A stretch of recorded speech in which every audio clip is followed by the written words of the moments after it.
Nima, I want to ask you this. You mentioned it before, it kind of stuck with me. The closing arguments, which we believe are going to maybe happen earlier than we thought next week. The state is ahead of its schedule.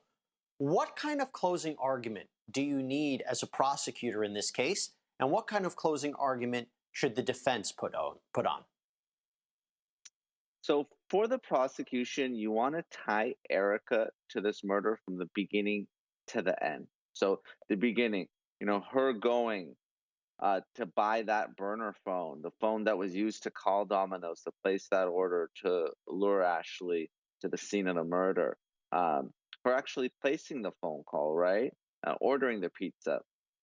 Again, just a really important fact that ties her into this scheme as a co-conspirator or an accomplice. And then at the end, when she goes to the cornfield to pick Chad up after he dumps the body. So you want to show that she was actively involved throughout this process. So that's sort of one key thing for the prosecution to do.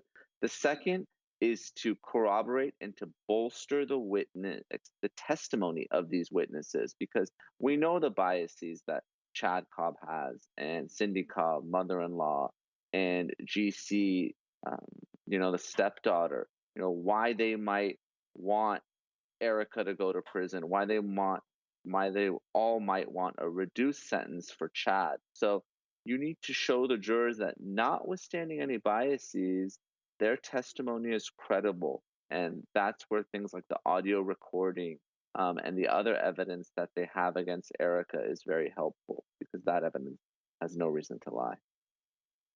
From the defense perspective, And maybe that's what we'll see. obviously. Maybe we'll have you back on, Nima. Maybe that's what we'll see. All right. We'll see that from the prosecution, and I'll give you about 20. I'll give you about 30 seconds on the defense.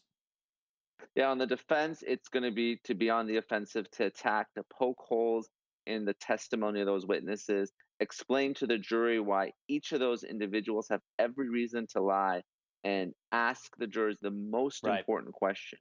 If Erica was involved, why didn't they say so in 2012 or 13? That is a great question that a lot of people are going to be asking. I mean, again, when you look at Cindy Cobb, she had these secret recordings in her safe for several years before she came forward. A lot of these witnesses didn't come forward, and that's something that'll be